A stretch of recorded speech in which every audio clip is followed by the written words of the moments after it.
नमो रामचंद्राय नमः।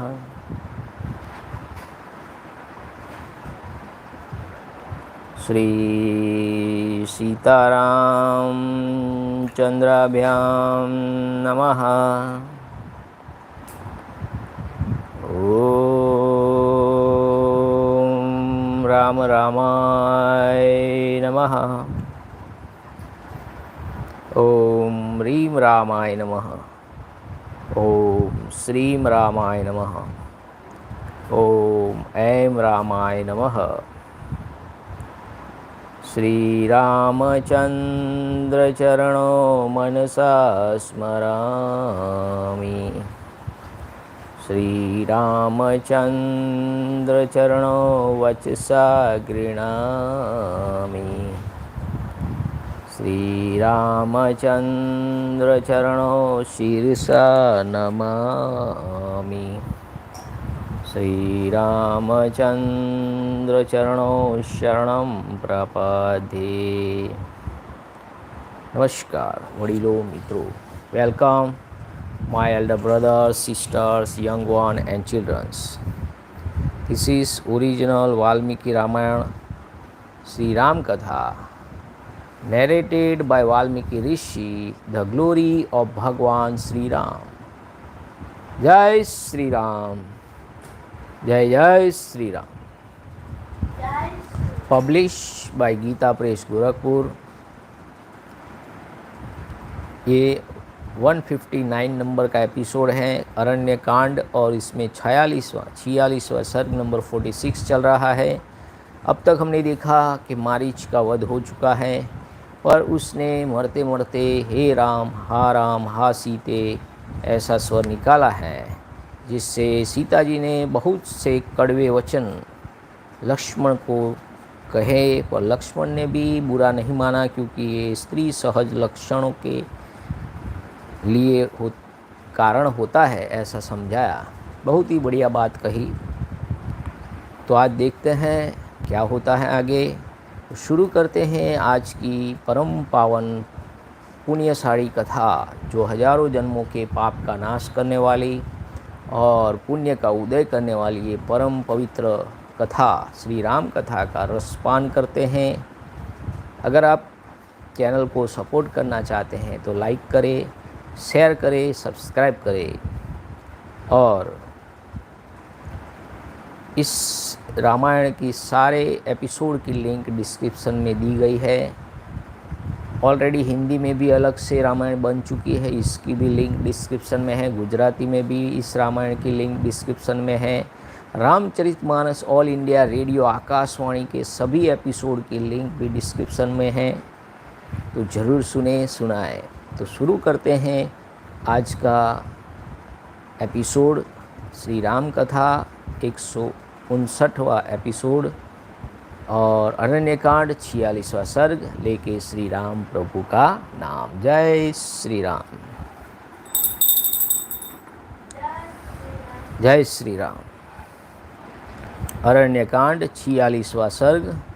रावण का साधु वेश में सीता के पास जाकर उनका परिचय पूछना और सीता का आतिथ्य के लिए उसे आमंत्रित करना। षट्चत्वारिंशः सर्गः। Ravan seek the presence of Sita in the guise of a recluse. Sita invites him to accept her hospitality. Sita के कठोर वचन कहने पर कुपित हुए लक्ष्मण श्री राम से मिलने की विशेष इच्छा रखकर शीघ्र ही वहाँ से चल दिए। Urged when spoken to in harsh words by Sita and ardently longing to meet Shri Ram, Lakshman, the younger brother of Shri Ram, depart without delay as it were. Lakshman के चले जाने पर रावण को मौका मिल गया, अतः वह सन्यासी का वेश धारण करके शीघ्र ही विदेह कुमारी सीता के समीप गया। Getting an opportunity to meet Sita, alone provided by the departure of Lakshman and availing himself of it, nay, assuming the form of a wandering anchorite Ravan, the 10-headed monster, quickly advanced towards Sita, a princess of the Videha territory. वह शरीर पर साफ सुथरा गेरुए रंग का वस्त्र लपेटे हुए था। उसके मस्तक पर शिखा, छाती में हाथ में छाता और पैरों में जूते थे। उसने बाएं कंधे पर डंडा रखकर उसमें कमंडलू लटका रखा था। अत्यंत बलवान रावण, सचिन काछिया पटेल, जय श्री राम। उसने अत्यंत बलवान रावण उस वन में परिवाज्रक का रूप धारण करके श्री राम और लक्ष्मण दोनों बंधुओं से रहित हुए अकेली विदेह कुमारी सीता के पास गया। जैसे सूर्य और चंद्रमा से हीन हुए संध्या के पास महान अंधकार उपस्थित हो, उसी प्रकार वह सीता के निकट गया। तदंतर जैसे ही चंद्रमा से रहित हुए रोहिणी पर अत्यंत दारुण ग्रह मंगल या शनैश्वर की दृष्टि पड़े, उसी प्रकार उस अतिशय क्रूर रावण ने उस भोली भाली यशस्विनी राजकुमारी की ओर देखा। उस भयंकर पापाचारी को आया देख जनस्थान के वृक्षों ने हिलना बंद कर दिया और हवा का वेग रुक गया। लाल नेत्र वाले रावण को अपनी ओर दृष्टिपात करते देख तीव्र गति से बहने वाली गोदावरी नदी भय के मारे धीरे धीरे बहने लगी। राम से बदला लेने का अवसर ढूंढने वाला दशमुख रावण उस समय भिक्षु रूप से विदेह कुमारी सीता के पास पहुंच गया। उस समय विदेह राजकुमारी सीता अपने पति के लिए शोक और चिंता में डूबी हुई थी। उसी अवस्था में अभव्य रावण भव्य रूप धारण करके उनके सामने उपस्थित हुआ, मानो शनैश्वर ग्रह चित्रा के सामने आ पहुंचा हो। जैसे कुआं तिनकों से ढका हुआ हो, उसी प्रकार भव्य रूप से अपनी अभव्यता को छिपाकर रावण सहसा वहां जा पहुंचा और यशस्विनी राम पत्नी वैदेही को देखकर खड़ा हो गया। उस समय रावण वहां खड़ा खड़ा राम पत्नी सीता को देखने लगा। वे बड़ी सुंदरी थी, उनके दांत और ओठ भी सुंदर थे। मुख पूर्ण चंद्रमा की शोभा को छीन लेता था। वे पर्णशाला में बैठी हुई शोक से पीड़ित हो आंसू बहा रही थी। वह निशाचर प्रसन्न चित्त हो रेशमी पीतांबर से सुशोभित कमल नयनी विदेह कुमारी के सामने गया। Appearing in the form of a wandering rascal, recluse, clad in a neat ochre-colored garments, with a tuft of hair on the crown of his head, and with a shoe on, carrying an umbrella on the right shoulder, and bearing a glossy staff and a bright kamandalu, a vessel made of marine coconut shell for carrying water, on the left shoulder. He tried to honor Sita, a princess of the Videha kingdom. Ravan, who was possessed of great might, approached her while she was bereft of the two brothers, Shri Rama and Lakshman. Even as thick darkness overtakes dusk, which is without the sun and the moon, the exceedingly cruel fellow then saw that illustrious and youthful princess in the same way as an unpropitious planet would form found at Rohini, a consort of the moon god and the constellation of that name. Bereft of the moon, receiving that firenze augury of sinful deeds, the trees existing in the Janasthan did not wave, nor did the wind blow freely. Seeing the red-eyed monster looking intently on the river Godavari too, which had a swift current, began to course slowly for fear of him. Seeking to obtain an opportunity when Sri Ram should be away from Sita, Ravan, the 10-headed monster, sought the presence of Sita, a princess of the Videha territory, in the guise of a wandering mendicant during the absence of Sri Ram. In a propitious grab, the unpropitious Ravan approached Sita, a princess of the Videha kingdom, who was then grieving for her husband, even as the planet Saturn would approach the constellation Chitra, looking intently at Sita, a princess of the Videha territory, the illustrious consort of Sri Ram. Ravan suddenly stood before her in an auspicious grave, and thereby resembling a well overgrown with blades of grass.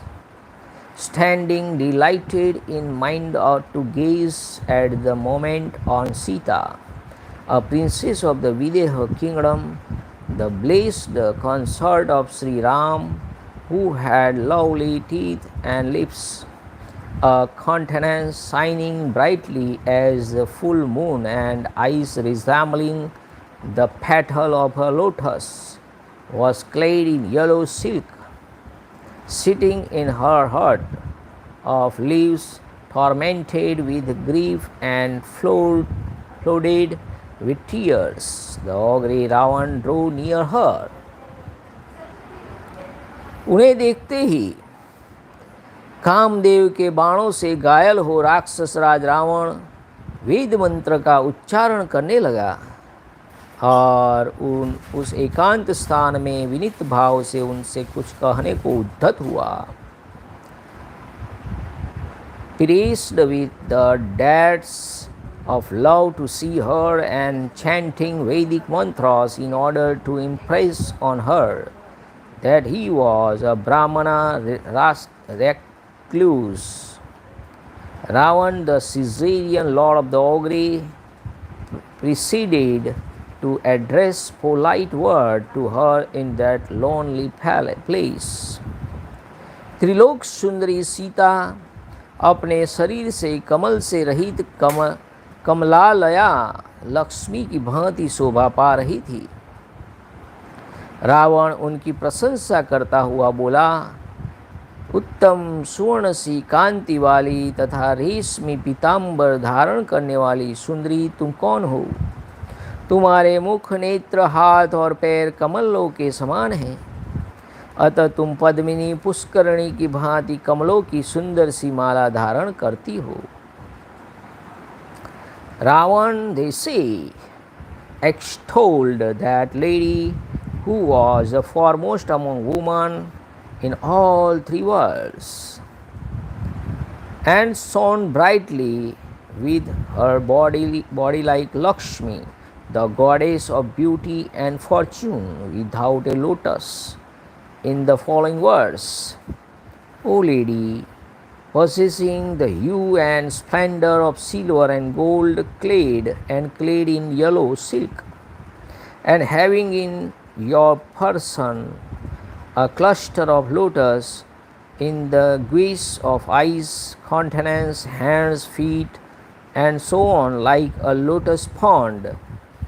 Are you Hari, the deity presiding over modesty, Sri, the goddess of elegance, Kirti, the deity presiding over fame, The blessed Lakshmi, the goddess of fortune, or celestial nymph, or Bhuti, the goddess presiding over the mystic powers, and or Rati, the consort of love, acting according to her own inclination, O lady, with a charming countenance and other comely limbs.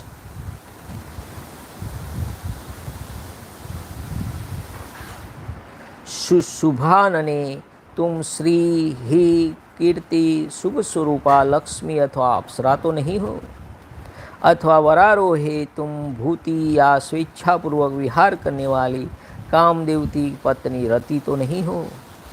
देखिए ये सब है ना, ये पहले लक्षण होते हैं। अगर कोई स्त्री सती नहीं है तो ऐसे लुभावने वाक्यों से आजकल के ज़माने में ये सब लोग ये सब करते हैं कि उनका बखान करते हैं।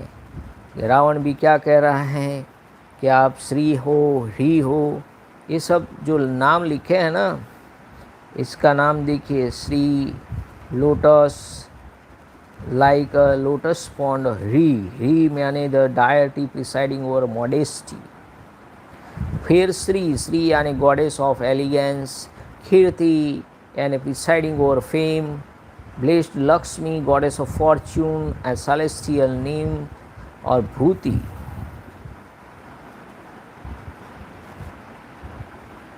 भूति का मतलब the goddess presiding over the mystic powers, and the Rati the consort of love. इन सब नाम से वो सीता जी को बुला रहा है कि आप क्या हैं, तुम्हारे दांत बराबर हैं, उनके अग्रभाग कुंदन की कलियों के समान शोभा पाते हैं, वे सब के सब चिकने और सफ़ेद हैं, तुम्हारी दोनों आँखें बड़ी बड़ी और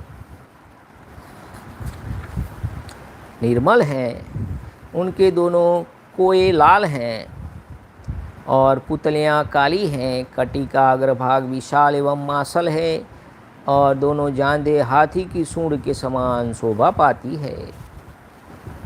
How even smooth and white are your teeth, with their surface resembling just jasmine buds, and how large and fair are your eyes, red at the end of and with the dark pupils.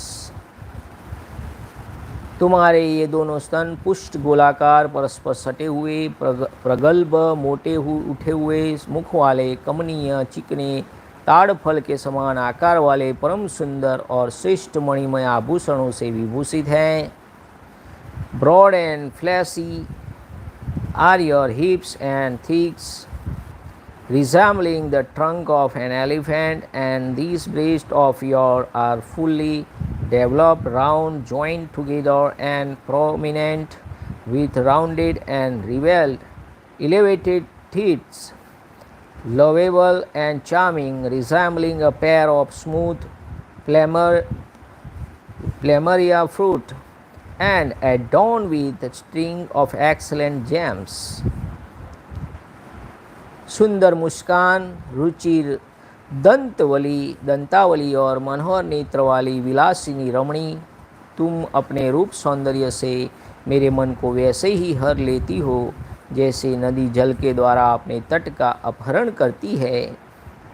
O playful of charming lady, with sweet smile, shapely teeth and lovely eyes, you steal away my heart, even as a river washes away its banks with its current.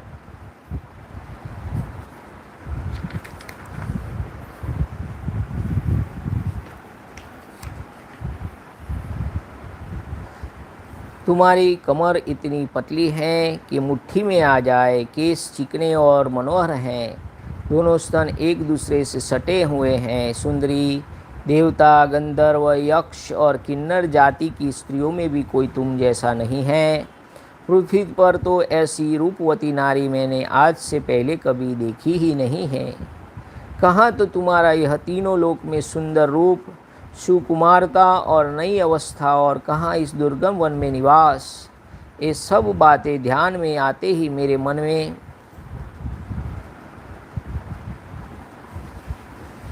मेरे मन को मथ डालती है। तुम्हारा कल्याण हो, यहाँ से चली जाओ, तुम यहाँ रहने के योग्य नहीं हो। यहाँ तो इच्छा अनुसार रूप धारण करने वाले भयंकर राक्षसों के रहने की जगह है। तुम्हें तो रमणीय राजमहलों में, समृद्धशाली नगरों और सुगंध युक्त उपवनों में निवास करना और विचरना चाहिए। Your wish can be enclosed within the tips of one thumb and index finger, O lady, with slack hair and close breast, neither a goddess nor a Gandharva lady, nor a Yaksha woman, nor a Kinnar girl, nor a human lady, or such passing comeliness was seen by me ever before on the face of the earth. Your comeliness, which is foremost in all the three worlds, as also your tremendous tenderness and youth on the one hand, and your residence in this forest on the other hand, agitated my mind as such. Depart from this place, may prosperity attend on you. You ought no longer to stay here.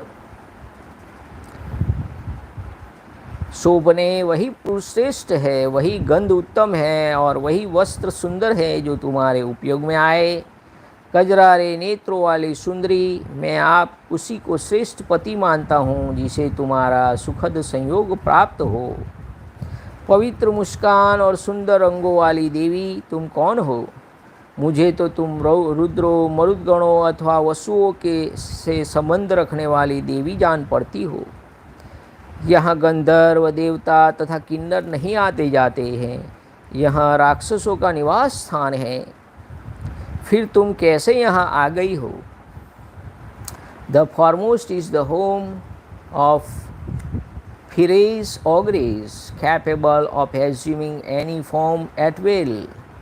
The charming topmost tier of palace, as well as prosperous cities and sweet-smelling gardens alone are fit to be occupied and frequented by you. I considered that garland as a foremost,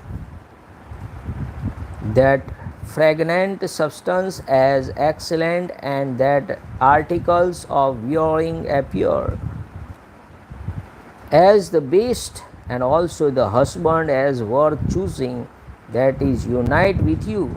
O charming lady with dark eyes, who are you? O lady with a bright smile, to me you appear to be a goddess married to the 11 Rudra, the 49 wind gods, or the 8 Vasu. O lady with charming limbs, neither Gandharva nor god nor Kinnar visit this forest.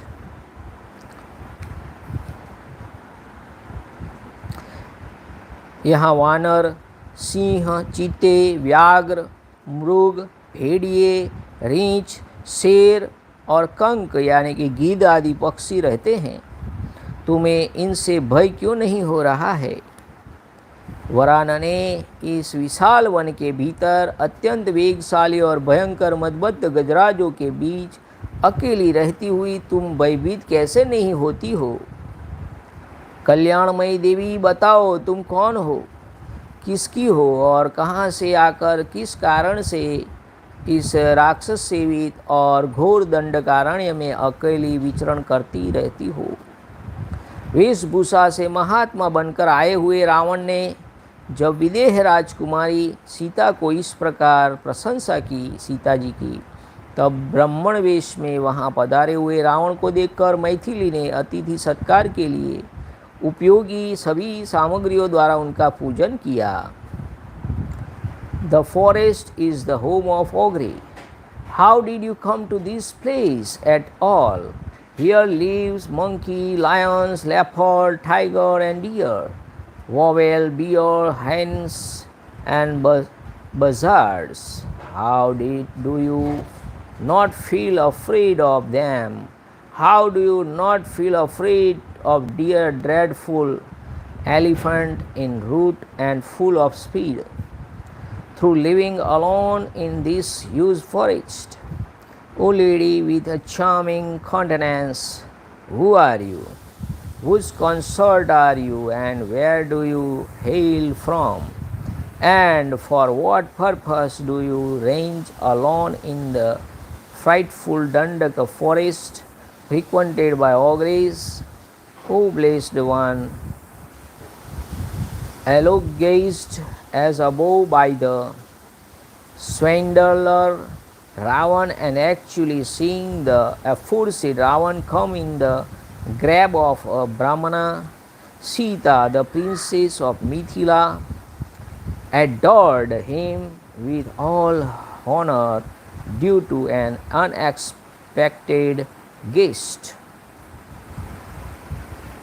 पहले बैठने के लिए आसन दे, पाद्य पैर धोने के लिए जल निवेदन किया।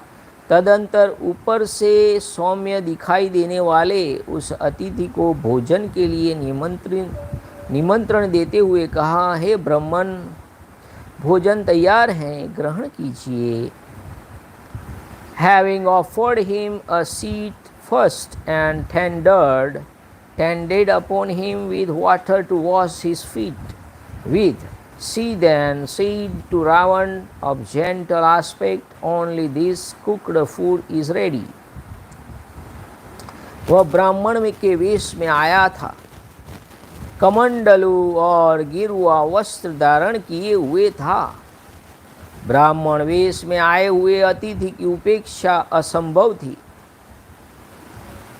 उसकी वेशभूषा में ब्राह्मणत्व का निश्चय कराने वाले चिन्ह दिखाई देते थे। अतः उस रूप में आए हुए उस रावण को देखकर मैथिली ने ब्राह्मण के योग्य सत्कार करने के लिए ही उसे निमंत्रित किया। Receiving him arrived without previous notice in the grave of a Brahmana, carrying a water pot made of a marine coconut shell and clad in saffron-colored robes, and unworthy of neglect because of her having received the marks of a Brahmana on his person, Sita invited him in the following words to dinner as a Brahman, since he had come dressed as such. वे बोली, हे ब्राह्मण, यह चटाई है, इस पर इच्छा अनुसार आप बैठ जाइए। यह पैर धोने के लिए जल है, इसे ग्रहण कीजिए, और यह वन में ही उत्पन्न हुआ उत्तम फल मूल आपके लिए ही तैयार करके रखा गया है। यहाँ शांत भाव से उसका उपभोग कीजिए। Here is a seat of green grass, O Brahmana. Let yourself be seated at will on it. Also, let this water to wash your feet with be accepted. And here is the excellent produce of the forest dressed up for you. This may be partaken of by you on this spot at ease. अतिथि के लिए सब कुछ तैयार है। ऐसा कहकर सीता ने जब उसे भोजन के लिए निमंत्रित किया, तब रावण ने सर्वसंपन्नम कहने वाली राजरानी मैथिली की ओर देखा और अपने ही वध के लिए उसके हठपूर्वक सीता का हरण करने के निमित्त मन में दृढ़ निश्चय कर लिया।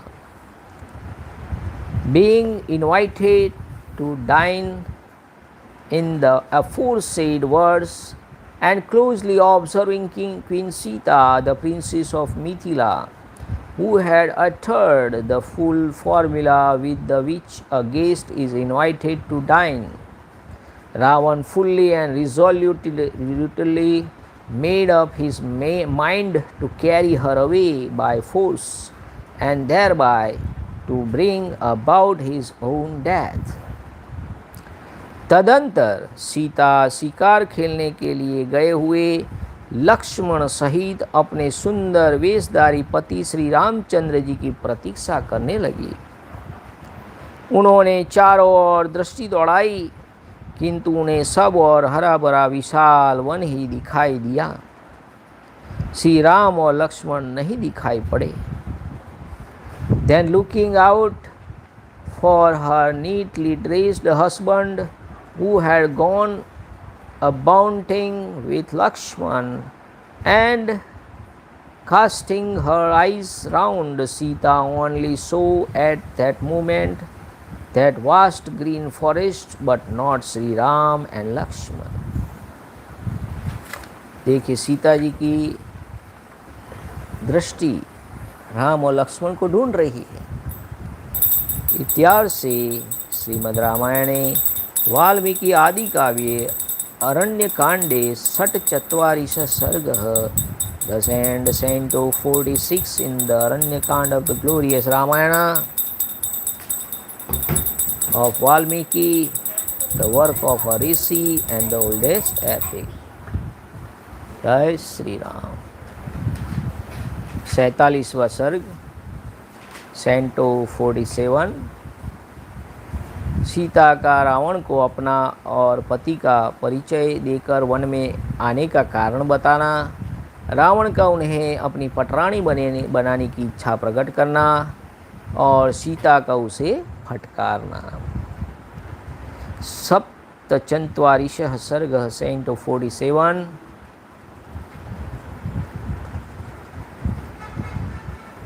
Sita tells Ravan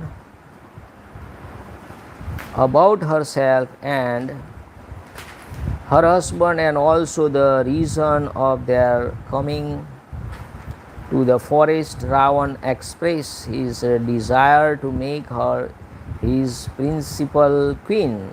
Sita reproaches him. Sita को हरण करने की इच्छा से परिवाज्रक सन्यासी का रूप धारण करके आए हुए रावण ने उसे उस समय जब विदेह राजकुमारी से इस प्रकार पूछा, तब उन्होंने स्वयं ही अपना परिचय दिया।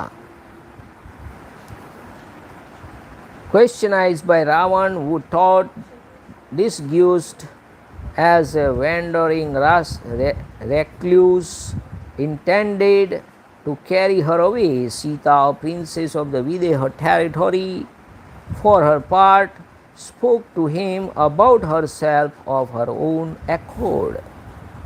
वे 2 घड़ी तक इस विचार में पड़ी रही कि ये ब्राह्मण और अतिथि है, यदि उनकी बात का उत्तर न दिया जाए तो ये मुझे शाप दे देंगे। यह सोचकर सीता ने इस प्रकार कहना आरंभ किया, हे ब्राह्मण, आपका भला हो। मैं मिथिला नरेश महात्मा जनक की पुत्री और अवध नरेश श्री रामचंद्र जी की प्यारी रानी हूँ। मेरा नाम सीता है। विवाह के बाद 12 वर्ष तक इक्ष्वाकु वंशी महाराज दशरथ के महल में रहकर मैंने अपने पति के साथ सभी मानवोचित भोग भोगे हैं। मैं वहाँ सदा मनोवांछित सुख सुविधाओं से संपन्न रही हूँ।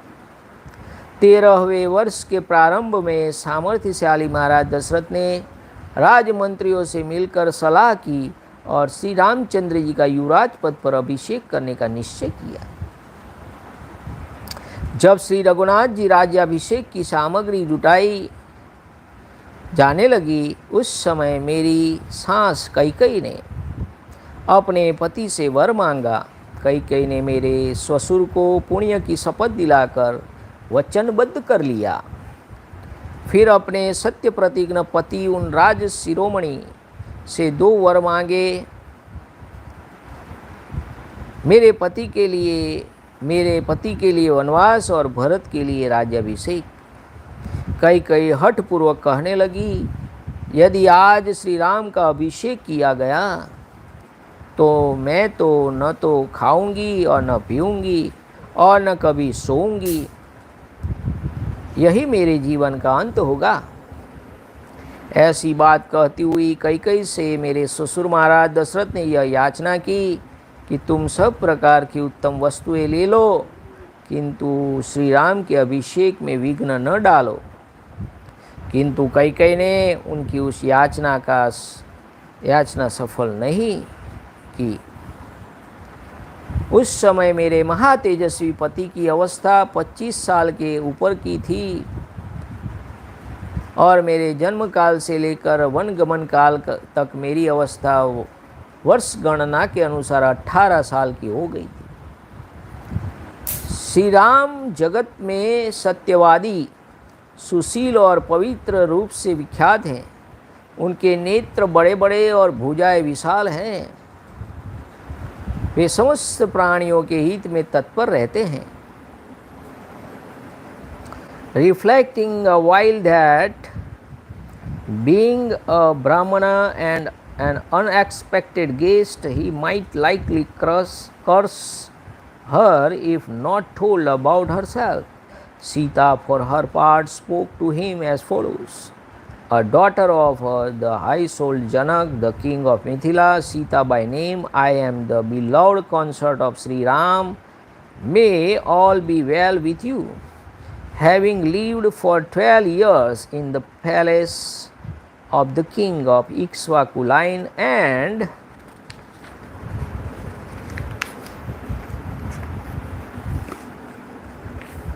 enjoying the luxurious available to humankind, I lived in the midst of an abundance of all kinds of enjoyments. In the 13th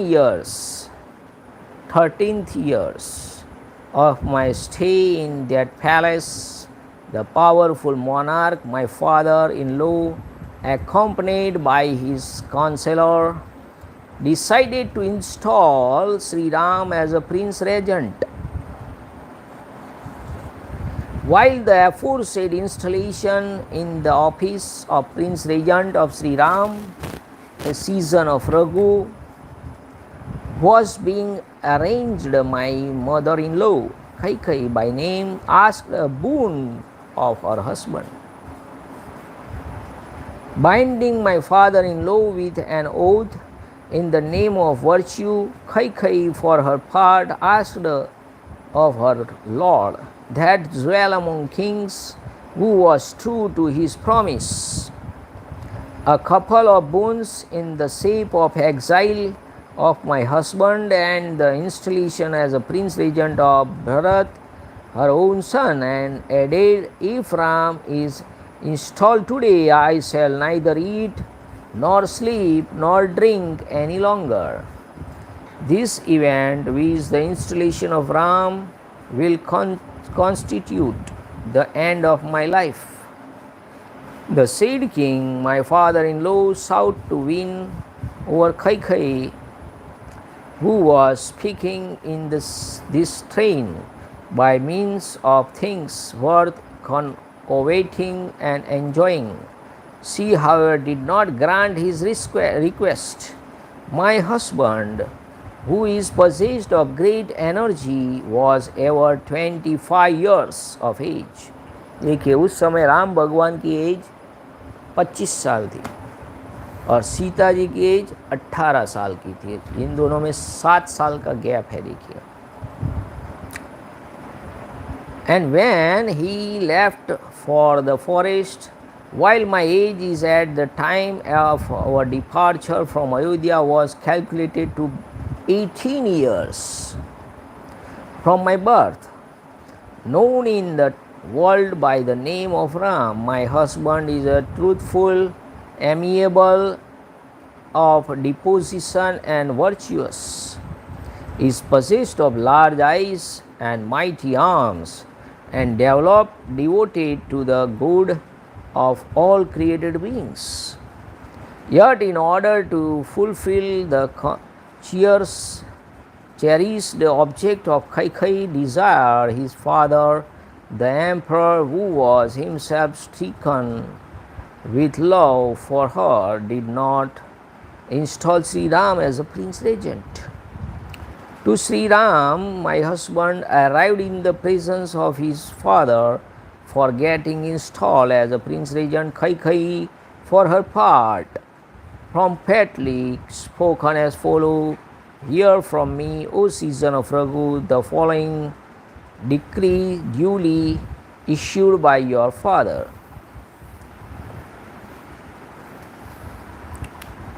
उनके पिता महाराज दशरथ ने स्वयं काम पीड़ित होने के कारण कई का प्रिय करने की इच्छा से श्री राम का अभिषेक नहीं किया।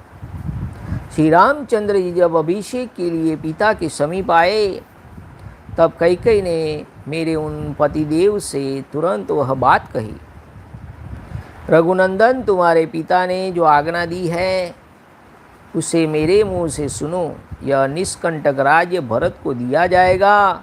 तुम्हें तो 14 वर्षों तक वन में ही निवास करना होगा। काकुत्स, तुम वन को जाओ और पिता को असत्य के बंधन से छुड़ाओ। किसी से भी भय न मानने वाले श्री राम ने कई की यह बात सुनकर कहा, बहुत अच्छा। उन्होंने उसे स्वीकार कर लिया। मेरे स्वामी दृढ़तापूर्वक अपनी प्रतिज्ञा का पालन करने वाले हैं।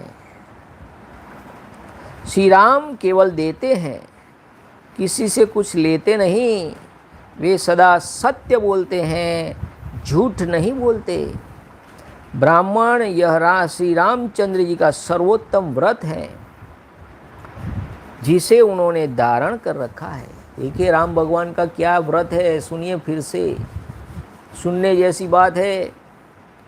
मेरे स्वामी दृढ़तापूर्वक अपनी प्रतिज्ञा का पालन करने वाले हैं। प्राण जाए पर वचन न जाए, रघुकुल रीत सदा चली आई। प्राण जाए पर वचन न जाए, प्रतिज्ञा का पालन करने वाले हैं। श्री राम केवल देते हैं, कुछ लेते नहीं। वे सदा सत्य बोलते हैं, झूठ नहीं बोलते। हे ब्राह्मण, यह श्री रामचंद्र जी का उत्तम व्रत है जिसे उन्होंने धारण कर रखा है। This kingdom has to be bestowed on Bharat without any hindrance, and you at all events must dwell in the forest for 9 years and 5. Therefore depart, O season of Kakuts, to the forest and save your father from the scene of falsehood. Hearing her command, my husband Sri Ram, who had no fear from any quarter and is firm of vows, replied as follows: Let it be so, and followed it. He would ever bestow and never accept a gift. He would ever speak the truth and never tell a lie. देखिए राम भगवान क्या है, is form यानी दृढ़ प्रतिज्ञा है, form of vows. Replied as follow: Let it be so, and followed it. He would ever bestow and never accept a gift.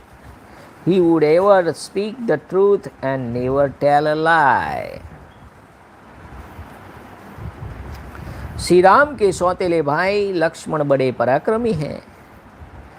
Summer भूमि में शत्रुओं का संहार करने वाले पुरुष श्री लक्ष्मण श्री राम के सहायक हैं, बंधु हैं, ब्रह्मचारी हैं और उत्तम व्रत का दृढ़तापूर्वक पालन करने वाले हैं।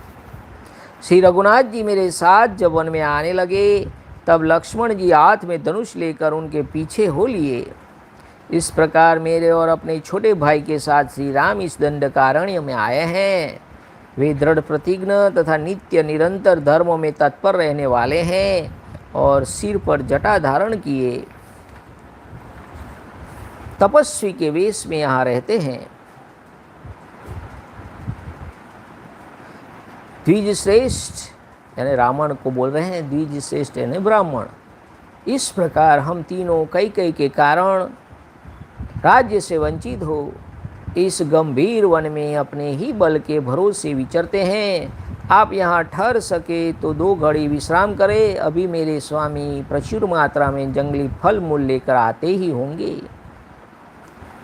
सच ओ ब्राह्मण is the unsuppressed vow held fast by Shri Rama, a powerful half-brother of his, Lakshman by name, a tiger among men and the slayer of his foes on the battlefield, is the companion of Shri Ram, the aforesaid brother Lakshman by name, who is formed of vows and is practicing continence, followed bow in hand Shri Ram, who was going into exile with me, wearing matted locks and accompanied by his aforesaid half-brother Shri Ram, who is ever devoted to pity and form of vows, penetrated in the form of an ascetic into the Dandaka forest with me, expelled from the kingdom on account of Kaikai.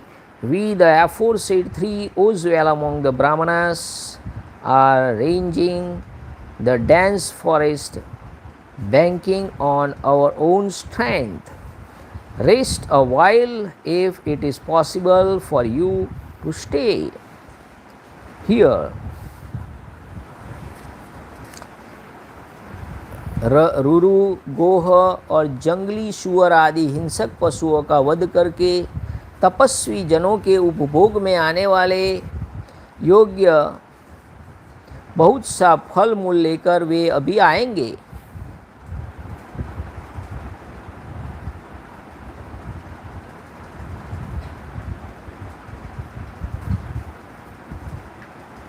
उस समय आपका विशेष सत्कार होगा। हे ब्राह्मण, अब आप भी अपने नाम, गोत्र और कुल का ठीक ठीक परिचय दीजिए। आप अकेले इस दंडकारण्य में किस लिए विचरते हैं? देखिए, किसी साधु को आए तो उसको पूछना तो चाहिए ना कि आप कौन हैं, किस लिए आए हैं, कहाँ से आए हैं। Having killed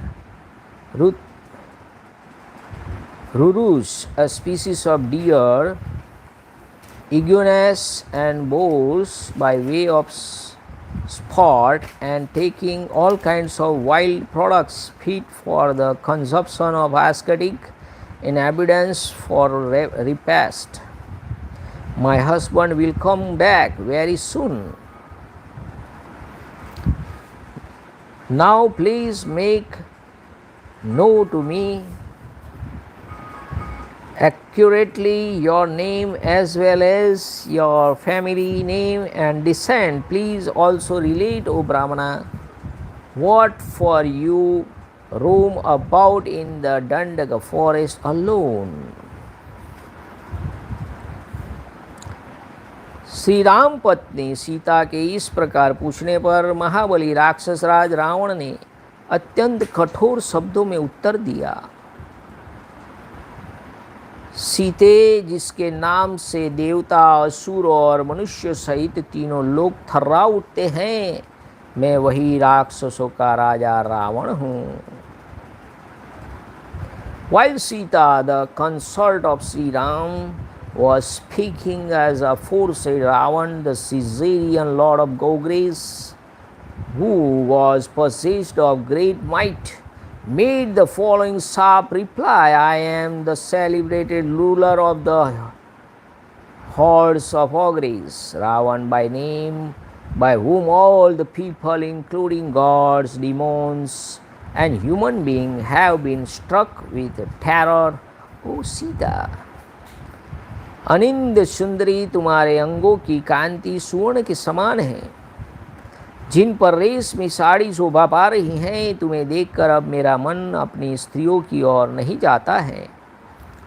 Having seen you possessing the hue and brilliance of gold and clad in silk, I no longer find delight in my own consort, O lady, beyond reproach in point of comeliness of form.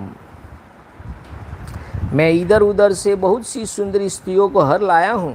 देखिए रावण का चरित्र, इधर उधर से सब जगह से स्त्रियों को हर के लाया हूँ, उस सब में तुम मेरी पटरानी बनो, तुम्हारा भला हो। देखिए रावण का काम ही यही था, और सब लोग पाछा बोलते हैं क्या, रावण महान था। देखिए वो खुद कह रहा है, मैं इधर उधर से बहुत सी सुंदरी स्त्रियों को हर लाया हूँ। तो यह अच्छी बात है, अच्छा आदमी होता है ऐसा। Become the foremost queen among all the numerous excellent women carried away from here and there by me. मेरी राजधानी का नाम लंका है, वह महापुरी समुद्र के बीच में एक पर्वत शिखर पर बसी हुई है। समुद्र ने उसे चारों ओर से घेर रखा है। My great capital Lanka by name is set in the midst of sea, girt by the ocean and built on the summit of a hill. सीते, वहाँ रहकर तुम मेरे साथ नाना प्रकार के वनों में विचरण करोगी। हे भामिनी, फिर तुम्हारे मन में इस वनवास की इच्छा कभी नहीं होगी। There you will roam about with me in woodlands and will never long for the sojourn in the forest. O youthful Sita, सीते, यदि तुम मेरी भार्या हो जाओगी तो सब प्रकार के आभूषणों से विभूषित 5000 दासियां सदा तुम्हारी सेवा किया करेंगी। देखियो सीता जी को अब लालच दे रहा है रावण कि तुम अगर मेरी रानी बन जाओ तो 5000 दासियां तुम्हारी सेवा करेगी। 5000 maid servants decked with all kinds of ornaments will wait on you if you choose to become my wife, O Sita. Ravan के ऐसा कहने पर निर्दोष अंगों वाली जनक नंदिनी सीता कुपित हो उठी और राक्षस का तिरस्कार करके उसे यों उत्तर देने लगी। मेरे पतिदेव भगवान श्री राम महान पर्वत के समान अविचल हैं, इंद्र के तुल्य पराक्रमी हैं और महासागर के समान प्रशांत हैं। उन्हें कोई शुद्ध नहीं कर सकता। मैं तन मन और प्राण से उन्हीं का अनुसरण करने वाली तथा उन्हीं की अनुरागिणी हूँ। श्री रामचंद्र जी समस्त शुभ लक्षणों से संपन्न वट वृक्ष की भांति सबको अपनी छाया में आश्रय देने वाले हैं, सत्य प्रतिज्ञ और महान सौभाग्यशाली हैं। मैं उनकी अनन्य अनुरागिणी हूँ। उनकी भुजाएं बड़ी बड़ी और छाती चौड़ी है, सिंह के समान पांव बढ़ाते हैं और बड़े गर्व के साथ चलते हैं और सिंह के ही समान पराक्रमी हैं। उन पुरुष से श्री राम में ही अनन्य भक्ति रखने वाली हूँ। राजकुमार श्री राम का मुख पूर्ण चंद्रमा के समान मनोहर है। वे जितेंद्रिय और उनका यश महान है। उन महाबाहु श्री राम से ही दृढ़तापूर्वक मेरा मन लगा हुआ है। हे पापी निशाचर, तू सियार है और मैं सिंहनी हूँ। मैं तेरे लिए सर्वथा दुर्लभ हूँ। क्या तू यहाँ मुझे प्राप्त करने की इच्छा रखता है? अरे, जैसे सूर्य को प्रभा पर कोई हाथ नहीं लगा सकता, उसी प्रकार तू मुझे छू भी नहीं सकता। अभागे राक्षस, तेरा इतना साहस! तू श्री रघुनाथ जी की प्यारी पत्नी का अपहरण करना चाहता है। निश्चय ही तुझे बहुत से सोने के वृक्ष दिखाई देने लगे हैं। अब तू मौत के निकट आ पहुंचा है। तू राम की प्यारी पत्नी को हस्तगत करना चाहता है। जान पड़ता है अत्यंत वेगशाली मृगवैरी भूखे सिंह और विषधर सर्प के मुख के से उनके दांत तोड़ लेना चाहता है। पर्वत श्रेष्ठ मंदराचल को हाथ से उठा कर ले जाने की इच्छा करता है।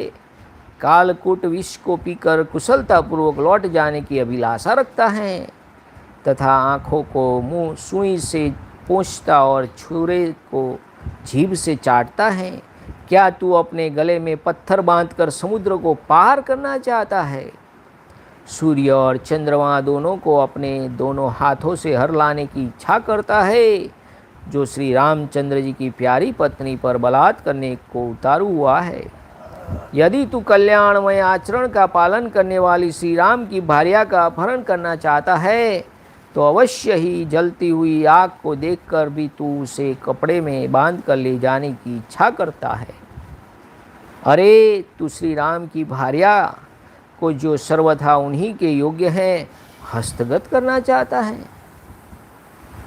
तू सियार है, वो सिंह है, मैं शेरनी हूँ, सिंहनी हूँ। तू उनको हस्तगत करना चाहता है मुझको, तो निश्चय ही लोहमय मुख वाले सूलों की नोक पर चलने की अभिलाषा करता है। वन में रहने वाले सिंह और सियार में, समुद्र और छोटी नदी में तथा अमृत और कौओं कांजी में जो अंतर है वही अंतर दशरथ नंदन सिया राम और तुम में है। सोने और शीशे में, चंदन मिश्रित जल और कीचड़ में तथा वन में रहने वाले हाथी और बिलाव में जो अंतर है वही अंतर दशरथ नंदन श्री राम और तुझ में है। गरुड़ और कौवे में, मोर और जलकाक में तथा वनवासी हंस और गिद्ध में जो अंतर है वही अंतर दशरथ नंदन श्री राम और तुम में है। जिस समय सहस्त्र नेत्रधारी इंद्र के समान प्रभावशाली श्री रामचंद्र जी हाथ में धनुष और बाण लेकर खड़े हो जाएंगे उस समय तू मेरा अपहरण करके भी मुझे पचा नहीं सकेगा। ठीक उसी तरह जैसे मक्खी घी पीकर उसे पचा नहीं सकती है। सीता के मन में कोई दुर्भाव नहीं था तो भी उस राक्षस से यह अत्यंत दुखजनक बात कहकर सीता रोष से कांपने लगी। शरीर के कंपन से कुशांगी सीता हवा से हिलाई गई कदली के समान व्यथित हो उठी। सीता को कांपती देख मौत के समान प्रभाव रखने वाला रावण उनके मन में भय उत्पन्न करने के लिए अपने कुल, बल, नाम और कर्म का परिचय देने लगा।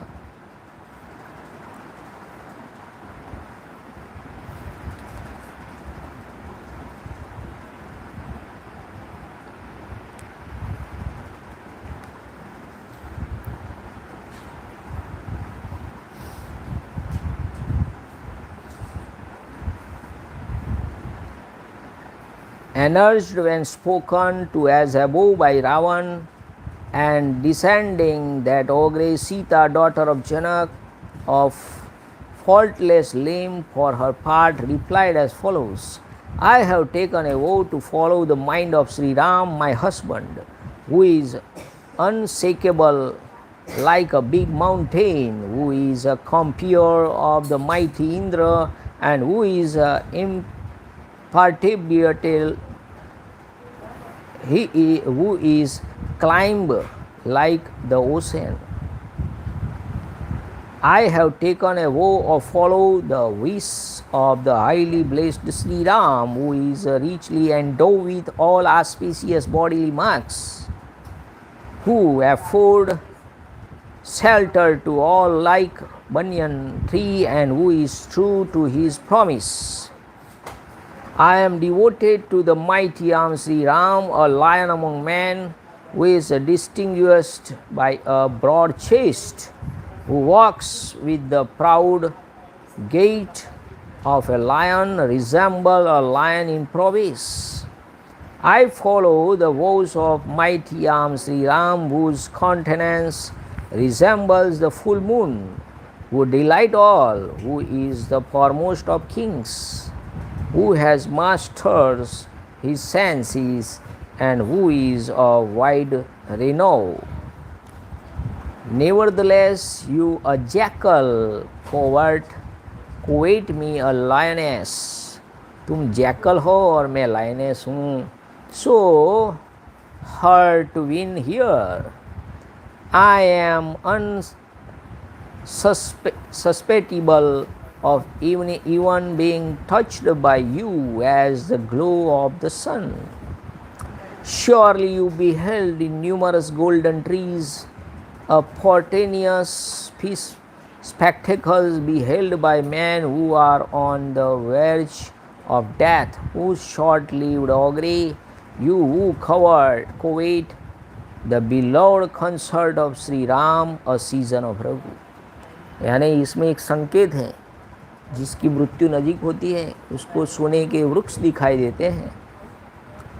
You seek to extract a tooth from the jaws of the hungry yet powerful lion, the avowed enemy of deer, or a fang from the jaws of the poisonous snake.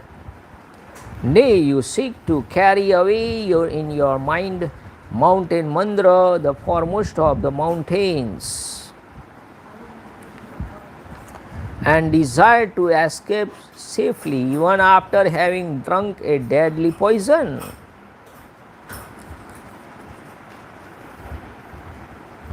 Nay, you rub your eyes with a needle and lick a razor with your tongue.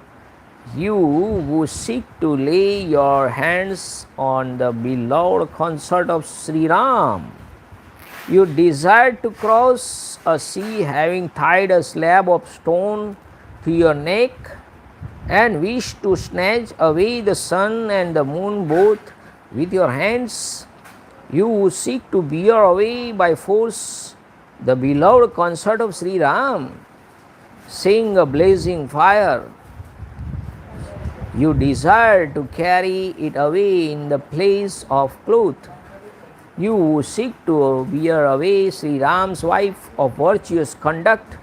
Nay, you desire to tread on the hands of the iron-trapped pikes.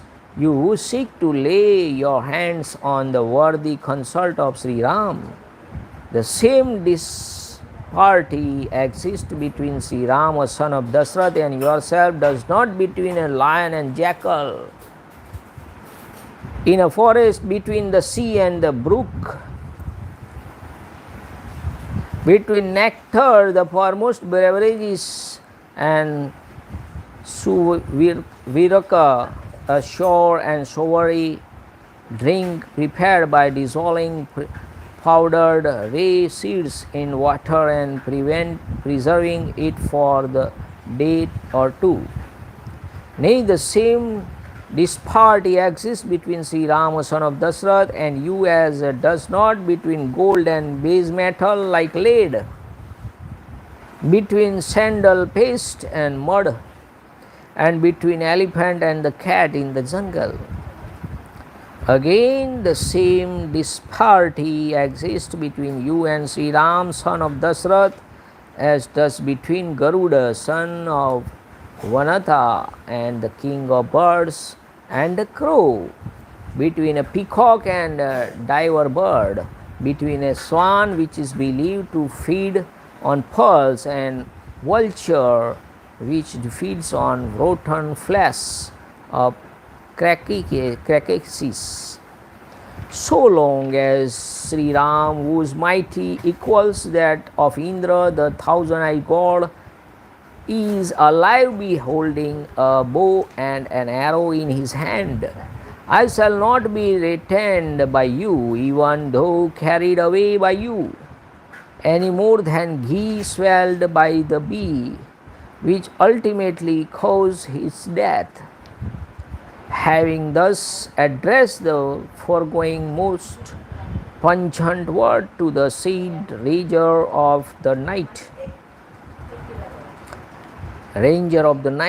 then Lan and the thin Sita, who harbored no ill motive towards him, felt afflicted due to a tremor in her body like a plantain tree shaken by a blast.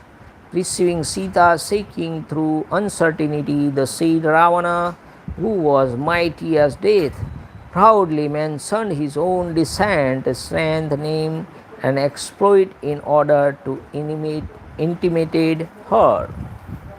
इस प्रकार श्री वाल्मीकि निर्मित आर्ष रामायण आदि काव्य के अरण्य कांड में 47वां सर्ग पूरा हुआ. इत्यार्षे श्रीमद् रामायणे वाल्मीकि आदि काव्य अरण्य कांडे 47 सर्गः.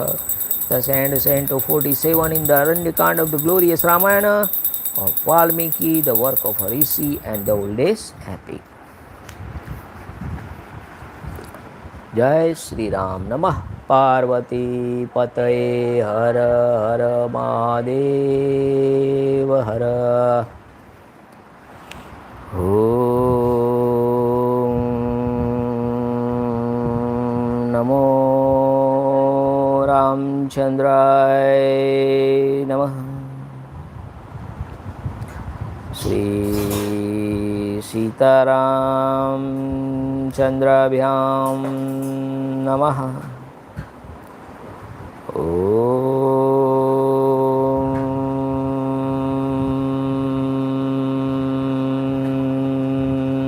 राम रामाय नमः।